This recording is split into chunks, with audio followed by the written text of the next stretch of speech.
Welcome to Caseback Watches. My name is Tim, and in this episode I'd like to speak about a brand that offers it all. Great designs, heritage, history, brand value, and all this together with middle-class price tags, and that brand is Tissot.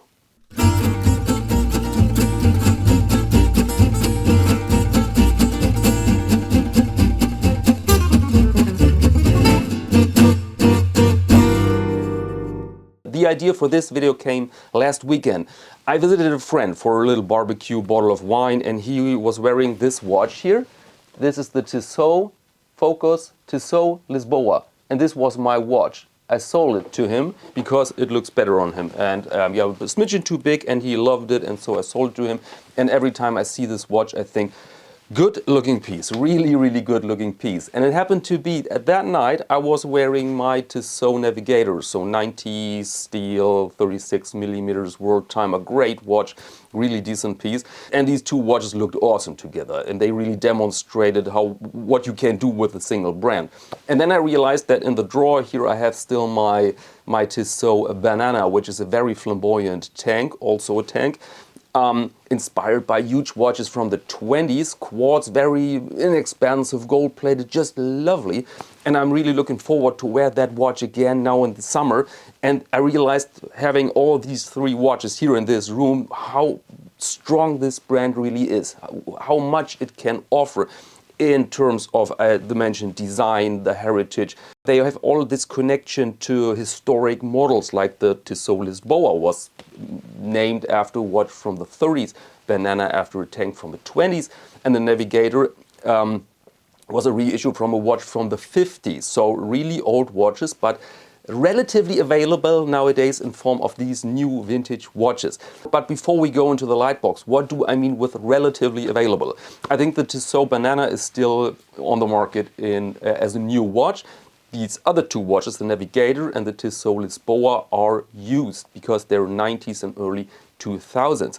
But out of curiosity, I have some eBay search saved eBay searches, so every time such a watch pops up I get a notification, and then I see condition and price, and they are there because the limitations here weren't big. This watch was a limited edition with 10,000 pieces, believe it or not. This is bullshit, this is not a limitation, so you still find them, not today, perhaps not tomorrow, but when you search a bit around you will find them, and you will find many other beautiful watches, Tissot watches, especially from their heritage line. There's a wide range of watches really that you can hunt down, and I think this hunting down is a big part of the fun, right? But now let's go into the lightbox, let's check out these three watches and a little extra. Okay, and here we are with our three beauties, three Tissots. And if you're a long-time subscriber of the channel, then you might see one of these or all three here and there in very old videos, but never in this combination and never filmed with newer equipment. So I really think this is a pretty gorgeous look here. Let's begin now with the Navigator here. Here we are in the late 90s Navigator watch. And this has the reference number Z197. This is very handy. Every Tissot from this heritage line here has this Z number with 3 digits. Very simple, but you have to keep in mind that's not an exact reference number. So you find this, for example, Z197. There you find another version with gold plating, for example, or other case sizes. So before you hit the buy button, you have to check the measurements and the specs. And this is the rare version without plating with 36 millimeter case diameter. The length here, lug to lug, is 43.5. Height is 11.5. In one video I said 14. I don't know why, very sorry. So this is 11.5. It's a very slender watch. It's great on the wrist. And the lug width here is 18. Then we have a plexi crystal, very classy, with the typical look of a plexi. Pretty nice, in my opinion. Water resistance 30 meters, so nothing to write home about. And the watch is powered by an ETA movement. This is the ETA 2893-3 with a beat rate of 28,800. So pretty industrial standard, good standard, with a power reserve of 42 hours. And this watch was limited to 1,800 pieces, and this is the version 1315. There you see the case back, there you see also that reference number, limited edition. a very distinctive case overall. But the main attraction, of course, is the world time function, because here you have capitals, or let's say important islands and important spots from the 50s, because this is the reissue, as mentioned, from a watch in the 50s. And there you have a 12-hour scale now for your local time, and the 24-hour scale for all these places here in the world. And the function is pretty nice. You can set the inner disc, these cities, with position 2. Automatic movement, by the way. Sorry, I didn't mention that. Automatic movement. You can set here this inner disc. And the idea now is that you have your local time here. For example, now it's 2 o'clock in the afternoon, and then you can read, what is it? Tokyo is 10 o'clock in the morning, for example.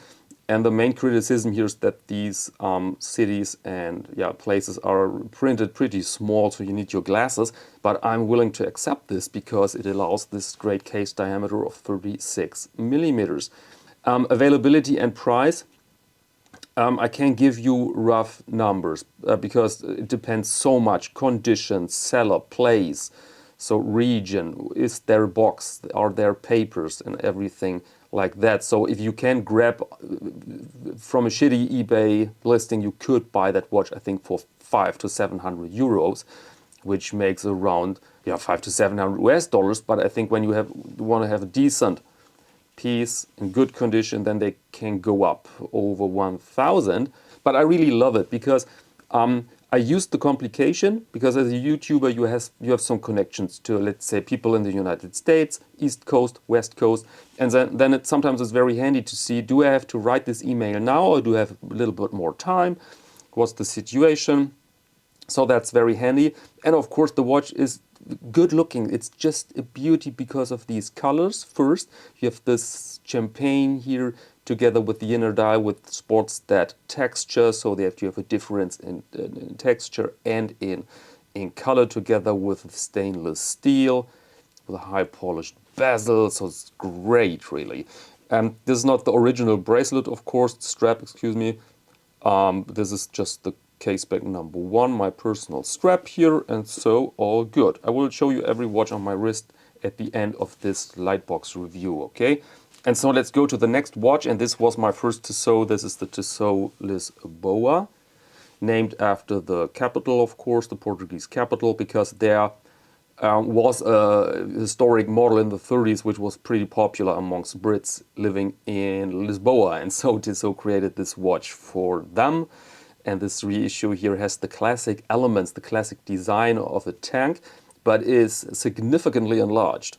So, because mostly with these original watches you had lug width of, let's say, 60 millimeters, which creates a big problem. Here you have 20, and this leads to a case width here of 27 millimeters, so quite big. And the case alone here is 35 without the lugs, so pretty dominant. As you can see, or you will see that on my wrist even better. Height is 8 millimeters, so very slender watch, extremely comfortable, and you have these great lugs, little hinges, which make the thing extremely wearable, and they create this round form. Just nice. Then the watch is equipped with a mineral glass, which is not perfect, of course, but we're speaking here again 90s, late 90s, I would say. This watch was limited to 10,000 pieces, 9,999 to be precise, and this is number 3,761, so not really rare, but certainly rare in this condition, because you see the mineral glass here is in pretty good condition. Don't ask me why, because this watch is a scratch magnet with all these surfaces, the high polished bezel, but the crystal looks damn good, and also the dial looks great. The watch is not really waterproof, I think something like 30 meters, and it's equipped with a very small ETA movement, 7001. It's small, it's not really good looking, it does the job. Of course, you find some information. This is Z150, again this nice short reference number, and the main attraction here is really the case form and of course the dial. And here you'll find now the mentioned elements of the classic tank. So this means small seconds, this railroad track here, unloomed hands, unloomed numerals. Sometimes you find this railroad track on the outside, on the outer edge of the dial, sometimes in the inside. But here's just some space to let the design breathe. I love the old Tissot logo. I love the Lisboa writing. I love the capital Lisboa, by the way, as well. And so really, really decent watch. And this 7001 movement is a hand-wound movement. Feels okay. And then you have your position 1. To set the time also feels okay. There's a bit of resistance, which is good because it tells me that the rubber sealing here is still in place. And so, yeah, really nice watch. And this watch you find in shitty condition, often for $400 on eBay. Shitty condition here means scratched and damages on the dials. Sometimes you find here some rusty edges, which creates, of course, a problem. This dial is mint. That's really good. And then you can find this watch for, let's say, 2,000 or 3,000 euros, which I find exaggerated. This is, again, waiting for the fool who just pays these 3 grand. But I think you don't have to pay that. You can wait a bit longer. You can hunt down really decent watches for not for little money, but for something around 1,000, I would say, because there are 10,000 watches out there, and many of them have survived. Okay, and now our last watch, another tank, and this is, of course, a very flamboyant piece, very handsome, very beautiful. This is the Banana. I don't know, to be honest, if this was the official name. And I have to correct the intro. This is not longer available as a new watch, but you find many of them in used condition on eBay, Chrono, and on other platforms with used watches. So it's not really a problem to buy them.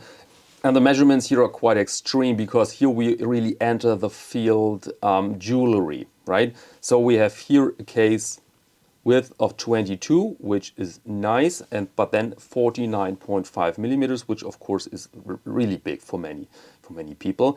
The lug width here is 20, height again 8, and you have this large curve, which is of course insanely comfortable on the wrist. Wears just great, and this is the name-giving form here. This is the Banana. See that? Makes a very comfortable form. We also know this from watches like the Cartier Tank Americain, for example. And this is, of course, the main attraction, this Banana form, and the numerals. The numerals are just crazy.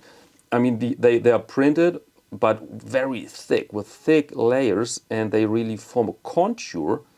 See that? Really, really nice. You have the 3D form for every numeral, and you see this on very old watches from the 20s and 30s. So this is not an invention by Frank Müller, for example, which was also or brought famous watches with these designs to life. This was, yeah, not copied, but let's say borrowed from the past. And you see this classy look also with the crown. It's just crazy good looking. And here we have a plexi, of course, not really scratch resistant. But you see it's also in good condition, although I sported this watch quite some times. But I don't know, I'm a bit lucky with crystals, I think.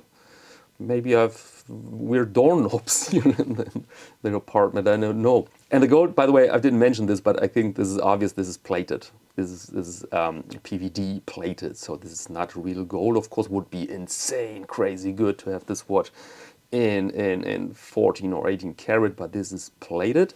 And inside is a very, very cheap quartz movement. I don't know the exact number for that movement. It really, yeah, it's not worth the time to find out.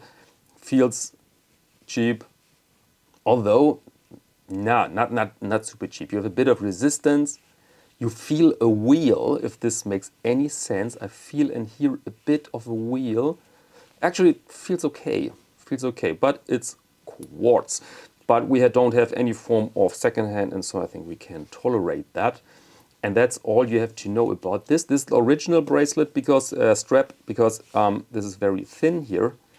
And so this fits just better. And here you have the case back. That's hard to show you. Reference Z181. But again, comes in some varieties. Comes in with stainless steel, comes in gold, and so very, very nice watch. And the price here, I think the original price was something about 300 euros. So 300 US dollars or 350, something like that. And now, what's this? Every time this comes back, go away, go away. What is it, a beetle? No, it's not a beetle, luckily. Okay, carry on with the program, man. So prices now is, yeah, they're all over the place, to be honest, but I think it's still very inexpensive. You can pick them up for, what is it, in auctions, let's say 200 euros, absolutely not a problem. And they're big fun on the wrist. They're big fun on the wrist, and I think we should start now putting watches on the wrist with this piece here. And there you go. There it is, a 17 centimeter wrist. And that nice watch, and you see the curve, you see the banana, which is really, really comfortable, although big, but I love it. I love it. Imagine this together with a linen jacket, and yeah, everybody will go crazy. It's just nice. All right, this is the Tissot Lisboa, and you can see what I mean when I say this is slightly too big for me. Looks better, just looks better on a larger wrist. That's the reason why. So let's see that. It's a bit boxy on me.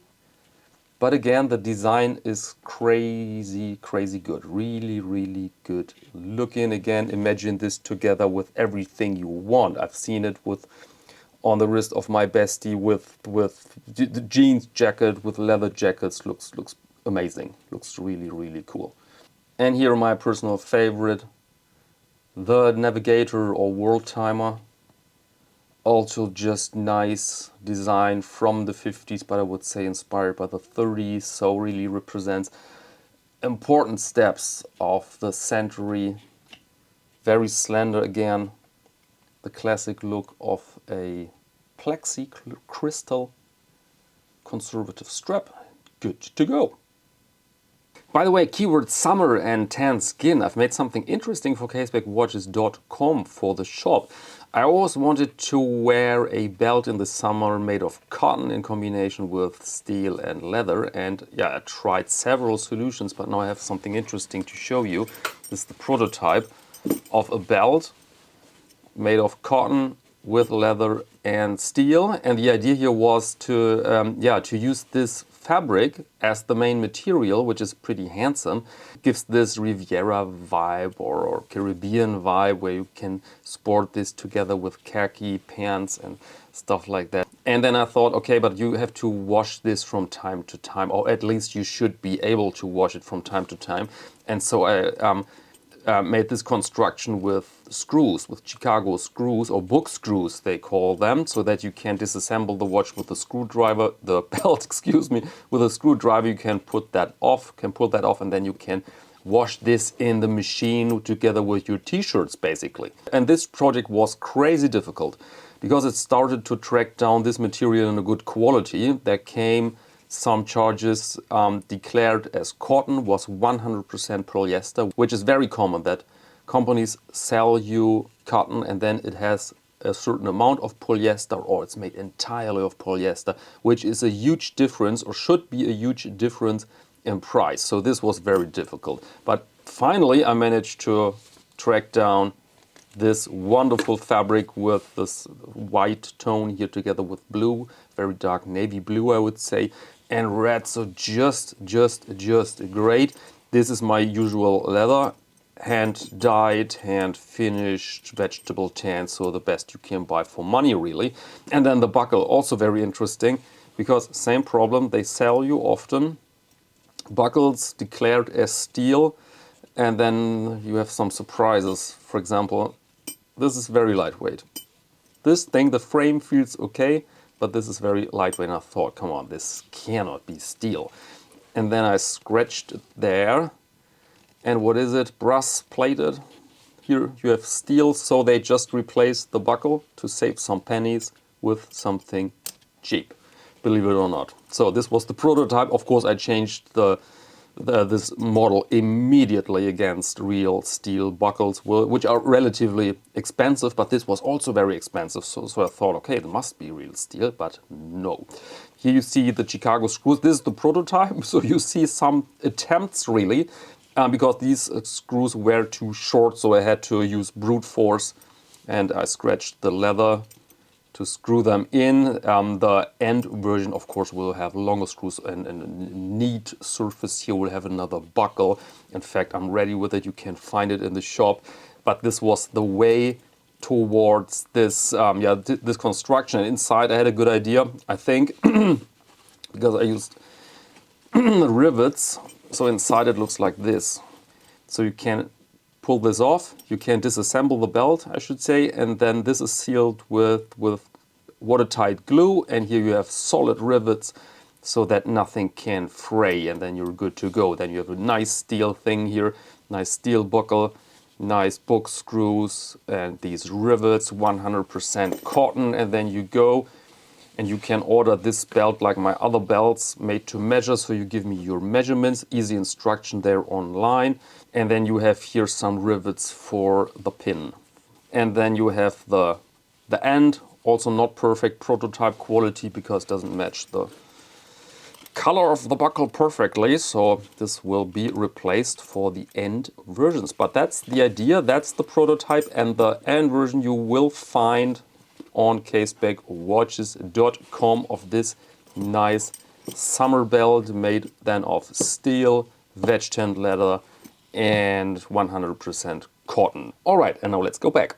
Okay, I hope you enjoyed this little journey through the Tissot history. I enjoyed it immensely. I'm still a bit tempted, like every time, to buy that watch back, but I think there is zero chance that he will agree to that, so I have to return it, but I will sport it the rest of the day, definitely. All right, and that's all for this episode. Thank you, as always, very much for your attention, and until next time.